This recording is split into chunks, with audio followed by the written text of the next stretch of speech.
Muri Uganda abantu batarageza ku myaka 40 y'amavuko nta wundi mu president w'iki gihugu bazi utari Yoweri Kaguta Museveni. General Yoweri Kaguta Museveni ni umuperezida w'imyaka 80 y'amavuko. Yisaga 38 muri iyo ayimaze ategeka igihugu cya Uganda. Yagize uruhare mu ntambara nyinshi, zimwe arazirwana, izindi arazishyigikira, izindi arazirwanya. Yahinduye impande mu bihe bitandukanye. Yoweri Kaguta Museveni ni umugabo wagennye byinshi muri Afurika, ariko bigeze mu karere k'ibiyaga binini igihugu cye giherereyemo, ushatse wavuga ko atari byinshi byakabayemo kuva ari president atagizemo kuboko. Yabaye umurwanyi, abimpunzi icyarimwe, abo umugabo wabaye mu buzima bugoranye imyaka myinshi y'ubuzima bwe, bisa naho nta kizamini cy'ubuzima atanyuzemo. Birimo kuba mu ishyamba arwana, kuba hari impunzi, gutangiza urugamba nta gisirikare afite agahitamo kucyubakira mu ishyamba rya Luwero, kigakomeza kigakura kugeza kimugejeje ku butegetsi mu kwezi kwa mbere mu 1986. General Kaguta Museveni ni umugabo ufitanye umubano wihariye n'u Rwanda ndetse n'abanyarwanda muri rusange, by'umwihariko ababaye impunzi muri icyo gihugu. Barwananye nawe intambara nyinshi ndetse baza guturuka mu gihugu cye kugera nabo batangije urugamba rwo kubohora u Rwanda, kandi koko bakanarubohora. President Yoweri Museveni mu buryo bwihariye ni umugabo ufite ibigo bikomeye cyane. Yabonye byinshi, azi byinshi ndetse yakoze byinshi. Reka tuvuge Yoweri Kaguta Museveni, umuperezida umaze igihe kirekire ategeka Uganda, umugabo wa Janet Kataha Kaine Mbabazi Museveni. Reka tuvuge kuri uyu mubyeyi wa General Muhozi Kaine Rugaba na bashiki be batatu barimo Natasha Karugire, Patience Rwabogo ndetse na Diana Kamuntu. Reka tuvuge kuri Yoweri Museveni, umurwanyi w'igihe kirekire wabanye na Perezida wa Repubulika y'u Rwanda Paul Kagame ndetse na Late Major General Fred Gisa Rwigema, intwari y'u Rwanda. Reka tuvuge uburyo uyu mugabo yavutse nuko yakuze, uburyo yarwanyije ubutegetsi bwa Field Marshal Idi Amin Dada, uko yashwanye na Milton Obote, uko yerekeje mu ishyamba rya Luwero mu ntambara yitiriwe iy'ishyamba. Reka tuvuge uko yarwanye intambara akigarurira ibice bya Uganda kugerageza i Kampala ku murwa mukuru.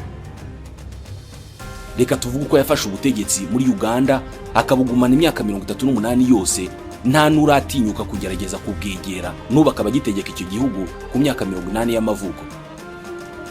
Reka tuvuge intambara yashyigikiye zirimo yo kubohora u Rwanda ya RPA inkotanyi, ya SPLA muri Sudani y'Epfo, ndetse yabarijwe mu ntambara zisoza ikinyejana cya 20 zamenyekanye nk'intambara ya mbere n'iya kabiri ya Kongo. General Kaguta Museveni yabanye na benshi ari Kampala, ahindura impande, akorana n'abandi, akora deal cyangwa se amasezerano menshi, aba umugabo w'ubuhangange bwose. None n'ubu aracyari ku butegetsi Kampala, ku buryo ubu ngubu ni uwa kane muri Afurika ni wamaranye ubutegetsi igihe kirekire. Amazina ye bwite yahawe n'ababyeyi ni Yoweri Kaguta Museveni Tibuhaburwa. Mu buryo bwihariye kandi butangaza abatari bake, ubu afite imyaka 80 y'amavuko. Ibitungura benshi kubera uburyo n'uyu munsi akigaragara nk'ufite imbaraga bitandukanye na benshi bafite iyo myaka mu gihugu cye cya Uganda. Imyaka 80 Yoweri Kaguta Museveni arayifite kubera ko yavutse ku itariki ya 15 y'ukwa 9 mu 1944. Yavukiye ahitwa Ntungamo, hahoze ari mu bwami bwa Mpororo. Muri ibi bihe Museveni avuka, Uganda yari mu bukoloni bw'Abongereza. Museveni yavutse mu muryango w'umworozi uzwi cyane muri ibyo bihe, wanabaye umusirikare mu gisirikare cy'Abongereza King's African Rifles CAR, ni Mzee Amos Kaguta. Yamubyaranye na Esteri Kokundeka Nganzi. Amazina y'ababyeyi be Museveni yayakomezanije ubuzima bwe bwakurikiyeho kubera ko nk'ubwo izina rya Kaguta ryase we niryo yiswe, naho Kokundeka rya nyina. Museveni yari haye umukobwa we wa kabiri Patience, ari nawe washakanye na Audrey Rwabogo. Aba babyeyi ba Yoweri Kaguta Museveni babashije kumubona azamuka agera no ku gasongero ko gutegeka Uganda, kubera ko nk'ubwo nyina Esther Kokundeka Nganzi yitabye Imana mu mwaka wa 2001 afite imyaka 83 y'amavuko. muri iyo myaka yose 15 muri yo yayimaze ari nyina wa perezida wa Uganda. Ku rundi ruhande ise Mzee Amos Kaguta yitabye Imana mu mwaka wa 2013 afite imyaka 97 y'amavuko. Mu myaka 97 yabayeho 27 yose ari se wa perezida wa Uganda. Ibi ni bake byabayeho kubera ko birasa naho ari amahirwe General Yoweri Kaguta Museveni yagize, kubera ko muri Afrika ntabwo ari benshi babona ababyeyi babo babaho kugera ku myaka inganuko. Izina rya Museveni ise Amos Kaguta yari muhaye kubera ubuzima yabayemo mu gisirikare muri batayo ya 7 y'igisirikare cy'abakoloni b'Abongereza. Yavuze ko mu gihe Museveni yavukaga benshi bo mu muryango we bamwitaga Museveni, bisobanuye wa 7. Aha ni naho rero yavanyira izina ry'umuhungu we ararimwita, maze Museveni ahinduka Museveni. Yoweri Kaguta Museveni yavukiye mu muryango usa n'uwishoboye kubera ko se yari yarahuye n'abazungu akorana nabo bituma ajijuka ugeranije n'abandi bagande bo mu myaka ya za 40. Kubera ijijuka ry'ababyeyi be, Museveni yagize amahirwe atarafitwe n'abana benshi bo mu gihe cye, ajya mu ishuri. Yiga mu mashuri abanza yahitwa Kyamate Elementary School, akomeza mu mashuri yisumbuye arimo Mbarara High School ndetse na Ntare School. Iri shuri rya Ntare ni naryo nyakubahwa perezida wa Repubulika Paul Kagame yizemo. Bombi mu bufatanye bwihariye batangije umushinga wo kubaka ishami ry'iri shuri mu Rwanda. Ubu ryubatswe mu karere ka Bugesera ahitwa ku Gahembe, ndetse muri uyu mwaka w'amashuri 2024-2025 rizatangira gukora ku mugaragaro.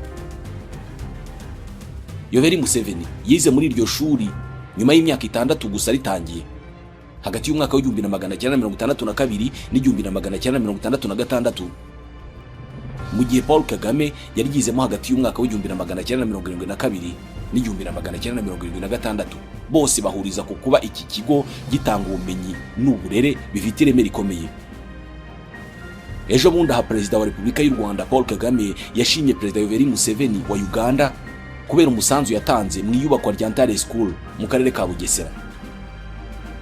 Hari mu gikorwa cyo gusangira n'abahuriye mu muryango w'abanyuze muri iryo shuri cyabereye muri Kigali Convention Center hari mu kwa 3 muri uyu mwaka. Perezida Paul Kagame yamenyesheje abagize uyu muryango ko Museveni yatanze umusanzu we, aboneraho kumushimira. Bombi biyemeje gutanga umusanzu wo kubaka ishami rya Ntare School mu Rwanda, ubwo mu kwezi kwa 3 mu 2015 Perezida Paul Kagame na Museveni bahuriraga i Kigali mu nama y'abize muri Ntare School muri Uganda. Dusubiye ku buzima bwa Museveni, arangije kwiga muri iryo shuri rya Ntare School yagiye muri kaminuza ya Dar es Salaam muri Tanzania. Yahize ibijyanye n'ubukungu ndetse n'ubumenyi mu bya politike.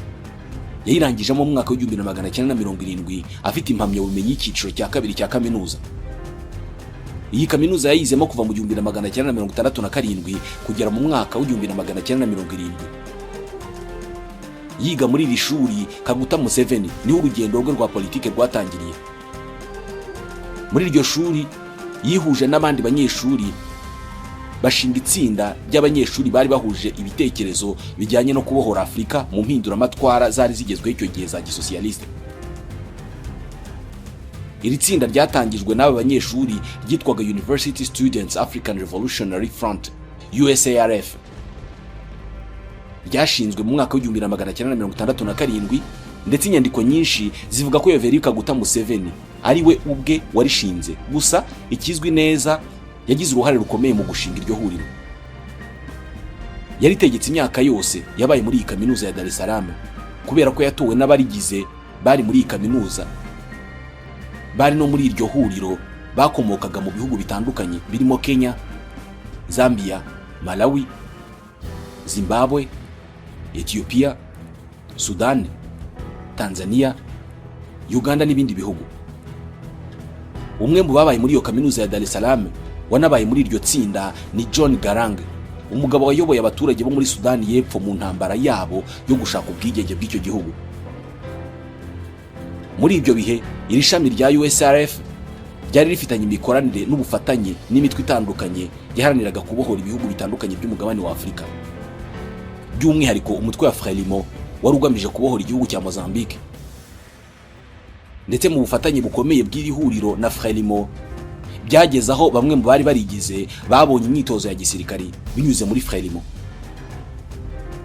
Mu mwaka w'1970 amaze kurangiza muri iyo kaminuza, Yoweri Museveni yagarutse muri Uganda. Gusa mu mwaka w'1971 muri Uganda habaye impinduka mu butegetsi. Idi Amin Dada ahirika ubutegetsi bwa Milton Obote ni mu kwa mbere mu 1971. Kuza ku butegetsi bwa Amin byatumye abagande benshi bicwa, abandi barahunga. Umwe mu bahunze ni Yoweri Kaguta Museveni asubira muri Tanzania. Aha muri Tanzania nk'impunzi, Yoweri Museveni yakoze imirimo itandukanye irimo kuba mwarimu. Yigishije mu ishuri rya Moshi Cooperative College. Ku rundi ruhande, Yoweri Museveni muri Tanzania nk'umuntu wari warabaye mu mahuriro n'amatsinda haranira ibitekerezo by'impinduramatwara za gisosiyaliste muri Afurika, yafashe umwanzuro wo gukora ibishoboka byose ngo Uganda ibohorwe. Nuko mu 1972 Yoweri Kaguta Museveni agira uruhare mu gitero cyo kugerageza guhirika ubutegetsi bwa Idi Amin. Gusa byagenze nabi cyane, we na bagenzi be baratsindwa.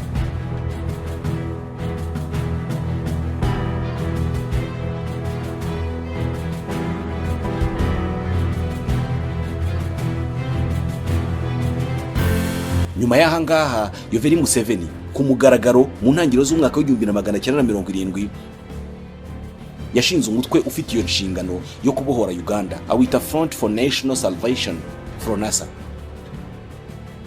Uyu mutwe yari ugamije kubohora Uganda. Yawuhurijemo urubyiruko rutandukanye rwavuye imihanda yose, cyane cyane abanya-Uganda n'abatanzania. Uyu mutwe wa FRONASA wakoreye muri Tanzania igihe kirekire, uzana benshi barawugana. Museveni ubwenjije urubyiruko rurimo murumuna we Caleb akandwanaho wamamaye nka General Salim Saleh, ndetse n'umunyarwanda Late Major General Fred Gisa Rwigema. Yoweri Museveni ari muri Tanzania mu 1973 nibwo yashatse umugore, ashakana na Janet Kataha Kayine Mbabazi. Mu mwaka wakurikiyeho ku itariki ya 24 y'ukwa kane mu 1974 nibwo babyaranye umwana wa mbere, Muhozi Kayine Rugaba. Muri Tanzania, Museveni yahabaye igihe n'ubundi atekereza kuzabohora Uganda. Muri Uganda yagiranye ubufatanye na Samora Machel, umuyobozi wa Frelimo washakaga kubohora Mozambique. Bamwe mu barwanyi ba FRONASA bafashije Samora Machel kurwanya abanya-Portugal kugera Mozambique ibonye ubwigenge mu 1975. Ndetse abarwanyi ba FRONASA bafatanyije na Frelimo kurwana mu ntambara zakurikiyeho nyuma yo kwigenga kwa Mozambique, aho Frelimo yari ihanganye n'umutwe witwa Renamo. Mu mwaka w'1978 mu kwezi kwa 10, Idi Amin Dada yatangije intambara kuri Tanzania ashaka kwigarurira ubutaka bwayo mu bice by'amajyaruguru ya Uganda. Icyo gihe Mzee Kambarage Julius Nyerere yahise afata umwanzuro wo kwihaniza Idi Amin wahoraga mwanduranyaho. Icyo gihe Mwalimu Nyerere yatangije ibitero byo guhagarika ingabo za Amin Dada. Mu kwirwanaho no kwirukana Amin Dada, Julius Nyerere yahamagaje igisirikare cya Tanzania ndetse anahamagaza imitwe y'abanya-Uganda abahuriza hamwe kugira ngo barwanye Amin Dada. Intambara itangiye mu kwezi kwa 11 mu 1978. Abarwanyi ba FRONASA ba Museveni nyine bafatanije n'ingabo za Tanzania bahanganye n'ingabo za Amin Dada.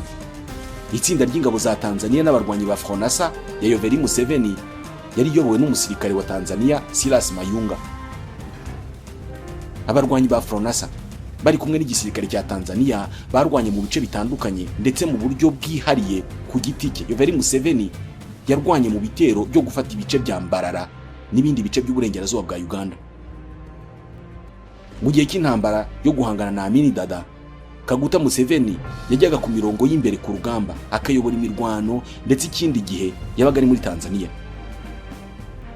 Iyo yabaga ari muri Tanzania mu gihe urugamba rwabaga rurimo rurwanwa, Yoweri Museveni yabaga akora ubutaruhuka mu nama zidashira areba uburyo imitwe itaravugaga rumwe n'ubutegetsi bwa Amin Dada muri Uganda yakwishyira hamwe ikare mu buryo bw'ahazaza ha politiki ya Uganda yahuzaga abantu nka Milton Obote, Yusuf Lure n'abandi batandukanye. Yoweri Museveni yagize uruhare rukomeye cyane mu kurema impuzamitwe yarwanya ubutegetsi bwa Idi Amin Dada yiswe Uganda National Liberation Front UNLF. Yashingiwe mu nama yateraniye mu mujyi wa Moshi wo mu majyaruguru ya Tanzania. Moshi Conference hari kuva ku itariki ya 26 kugera ku ya 28 mu kwa gatatu mu 1979. Ni ihuriro ryarimo imitwe irenga 28. Iyi mpuzamitwe ya UNLF yatoye Yusuf Lule ngo abe umuyobozi wayo, ndetse byahise binamuha ubushobozi n'imbaraga byo gutegeka Uganda nyuma y'aho ingabo za Tanzania n'iyi mitwe bari bamaze gufata ubutegetsi. Mu kwezi kwa kane mu 1979 ubutegetsi bwa Amin bwarahiritswe.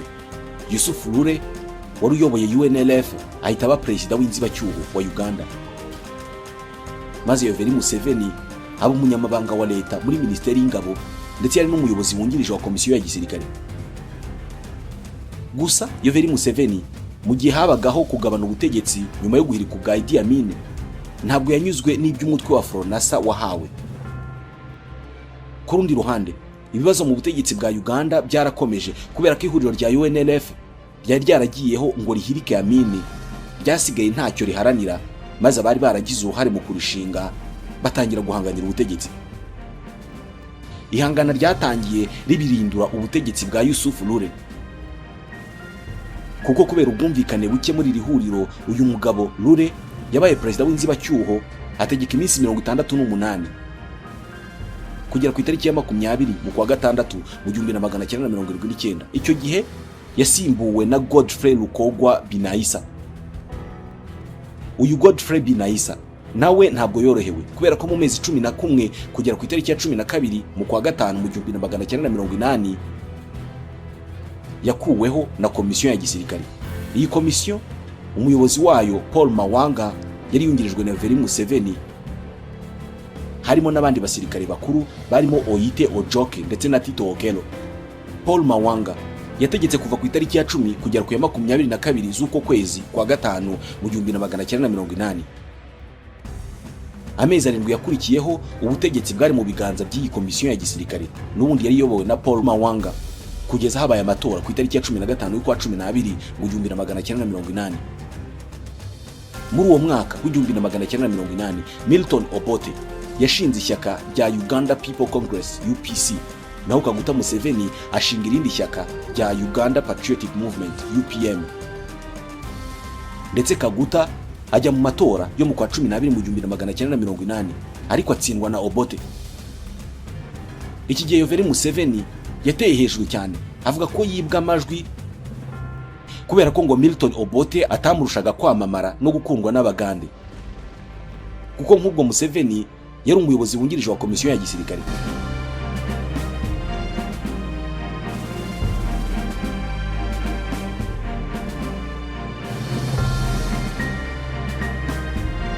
Iby'impuzamashyaka rya UNLF bari barashinze mu 1979 byari byaramaze gusenyuka.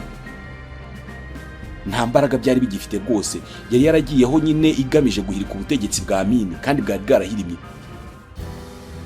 Nyuma y'aho ubutegetsi bwa Milton Obote bugiriyeho, Bwana Obote yahise agira imbaraga n'uburenganzira kuruta Kaguta Museveni, ku buryo n'abarwanyi 4,000 b'umutwe wa Fronasa bahise bajya mu gisirikare cya Uganda gishya nyuma ya Amin Dada.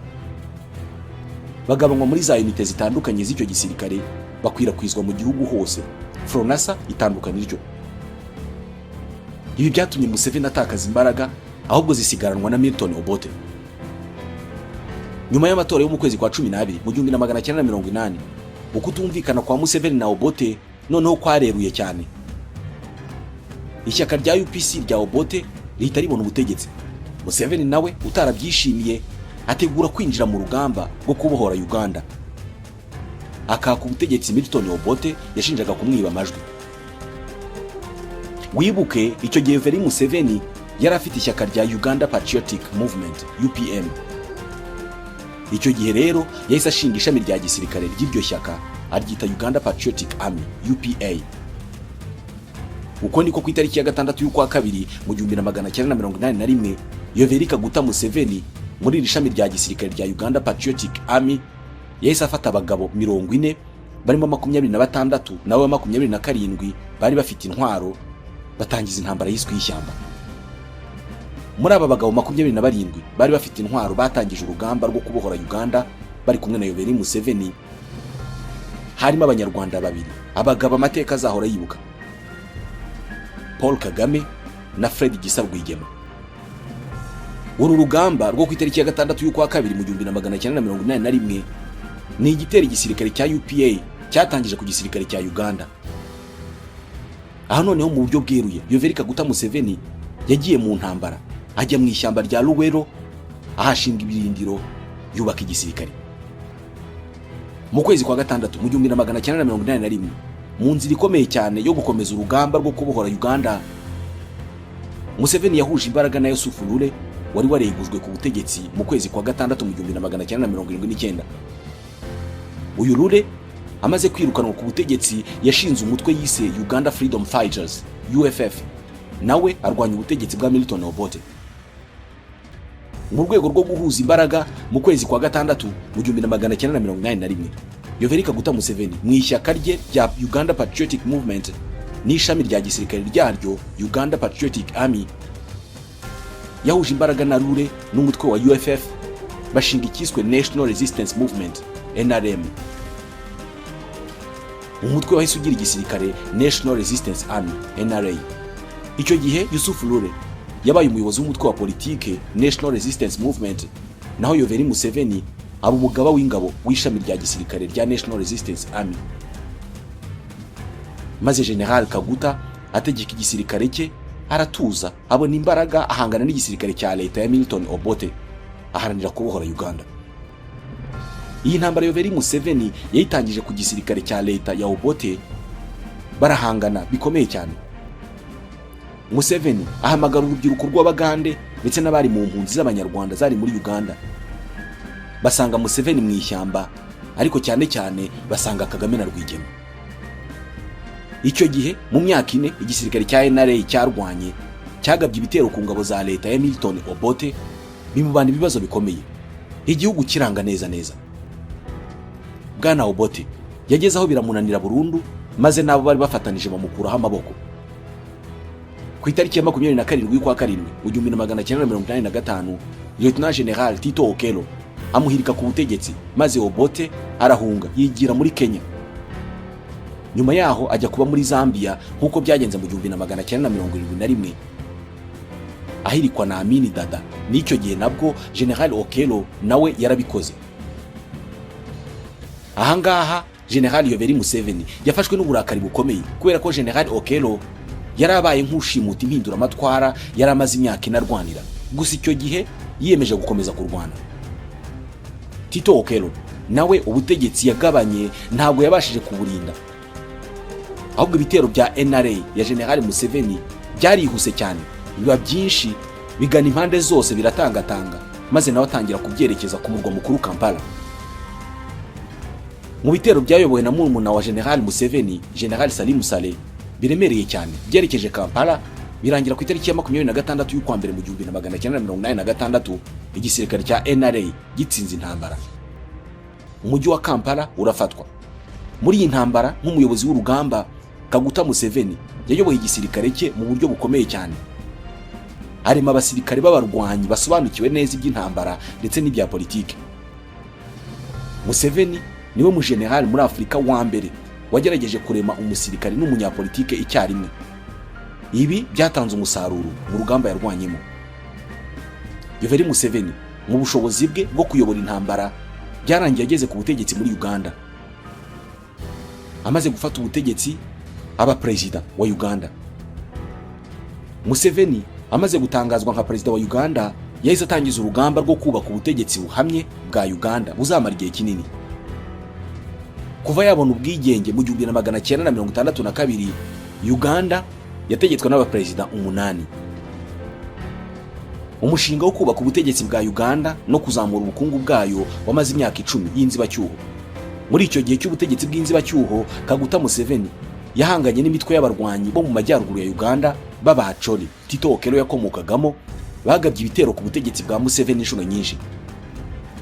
Aba barwanyi nibo barimo Alice Lakwena, ndetse n'umutwe wa Lord Resistance Army wa Joseph Kony. Kaguta Museveni ku butegetsi bwe yatangiye kongera guhuza abanya-Uganda bari baramaze kwibona mu moko nk'uko byakozwe n'ubutegetsi bwa Milton Obote ndetse na Amin Dada.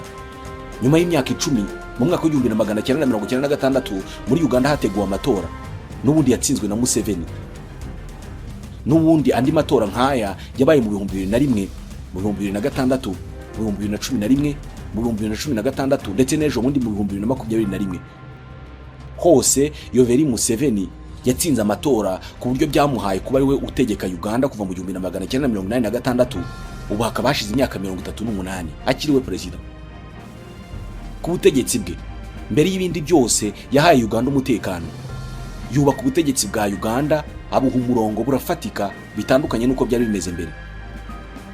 Yoweri Museveni yubatse ibikorwa remezo byinshi birimo imihanda y'imodoka n'iya gari ya moshi, yubaka inzu n'ibindi bikorwa bitandukanye ku buryo ubu ngubu ku murwa mukuru Kampala hari Kampala ishaje na Kampala nshya.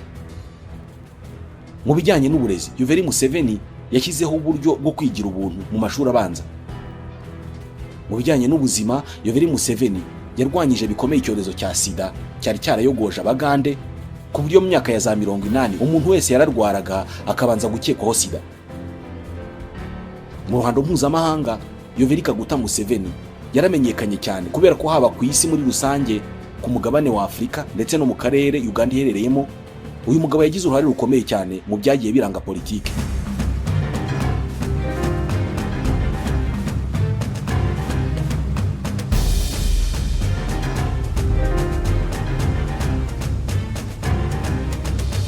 Kaguta Museveni yashyigikiye cyane ingabo za RPA inkotanyi z'umuryango RPF zayobowe na General Major Paul Kagame mu ntambara zarwanye kuva mu mwaka wa 1990 kugera mu 1994. Byarangiye zigeze ku ntego zari zifite maze zibohora u Rwanda zinahagarika jenoside yakorewe abatutsi. None dore aho tugeze. Perezida Kaguta Museveni yashimiwe cyane uruhare rwe mu kubohora u Rwanda, abiherwa umudari w'uruti mu 2010. Ni umudari yahawe na nyakubahwa Perezida wa Repubulika Paul Kagame ku itariki ya 4 y'ukwa 10 mu 2010. Ku rundi ruhande, mu 2012 Yoweri Kaguta Museveni nawe yahaye umudari Perezida Paul Kagame ku bwa serivisi ikomeye cyane yahaye Uganda mu ntambara yiswe y'ishyamba, Uganda Bush War. Yabohoye Uganda inageza Kaguta Museveni ku butegetsi. Kandi Yoweri Museveni yashyigikiye imitwe y'abakongomani mu ntambara zo gukuraho ubutegetsi bwa Mobutu no kurwanya ubutegetsi bwa Laurent Désiré Kabila. Yoweri Museveni yashyigikiye abarwanyi ba SPLA bo muri Sudani y'Epfo baharaniraga kwigenga kw'icyo gihugu. Aba barwanyi bari bayobowe n'umusangirangendo we w'igihe kirekire, John Garang do Mabior. Uyu John Garang mu 2005 yakoze impanuka y'indege arapfa mu gihe yari vice perezida wa Sudani. Yapfuye avuye guhura na Yoweri Museveni ndetse urupfu rwe rwegetswe kuri Yoweri Museveni. Ku rundi ruhande, Perezida Yoweri Kaguta Museveni yamenyekanye mu guhindura uruhande by'umwihariko mu kwigarama abo bafatanije akabareka rwose agasanga abandi. Museveni rimwe yumvikanye aganira na Perezida wa Leta Zunze Ubumwe za Amerika Ronald Reagan bavuga kuri Colonel Muammar Gaddafi. Amugarukaho nk'umuntu mubi udashobotse, nyamara Muammar Gaddafi ni umwe mu bantu bahaye inkunga ikomeye cyane General Kaguta Museveni mu ntambara. Umubano we na Gaddafi wabaye mubi cyane ku buryo byageze aho Museveni yikanga ko ashobora kwicwa na Gaddafi. Yoweri Museveni ku rwego mpuzamahanga yamenyekanye cyane mu cyemezo cye cyo kutemera iby'abaryamana n'abo bafite ibitsina bimwe. Ibi byamuteranije n'ibihugu byo mu burengerazuba bw'isi ndetse ahagarikirwa inkunga n'ibigo bihambaye ku isi birimo nka banki y'isi n'ibindi bigo nk'ikigega mpuzamahanga cy'imari. Kaguta Museveni yanenzwe igihe kirekire gutegeka igihugu cya Uganda mu buryo budakurikije demokarasi no kwigiriza nkana ku batavuga rumwe nawe. Nyuma y'igihe kirekire ashinjwa ibi, nyuma y'igitutu cy'ibihugu nk'Ubwongereza, Ireland na Norvège byahagaritse inkunga kuri Uganda mu kwa 7 mu 2005, Yoweri Museveni yemeye ko muri Uganda hajyaho ibikorwa by'amashyaka ya politike bishyira iherezo ku myaka 19 yari ishize muri Uganda urubuga rwa politike bivugwa ko rufunzwe. Byose byakozwe nyuma y'amavugurura yakozwe mu itegeko nshinga rya Uganda ndetse bimuha ububasha bwo gukomeza kwiyamamariza gutegeka iki gihugu. Yoweri Kaguta Museveni mu myaka 38 amaze ku butegetsi yubatse ubukungu, akora byinshi birimo guteza imbere Uganda, arwanya ubukene n'icyorezo cya sida, yubaka imitegekere ihamye Uganda. Ariko nanone anengwa byinshi.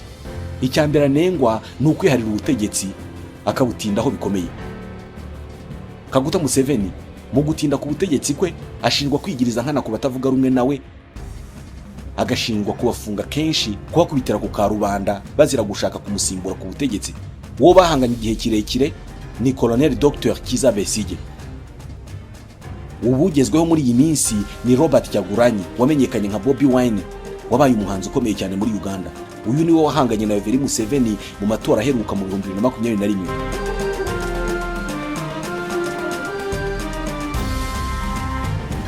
Ejo bundi ahangaha yavuzweho ko yarashwe n'inzego zishinzwe umutekano za Uganda. Yoweri Museveni kandi anengwa kuba yigwizaho umutungo we nabo mu muryango we. Ibi ngibi ngo byakungahaje umuryango we n'abamuri hafi b'inshuti ze.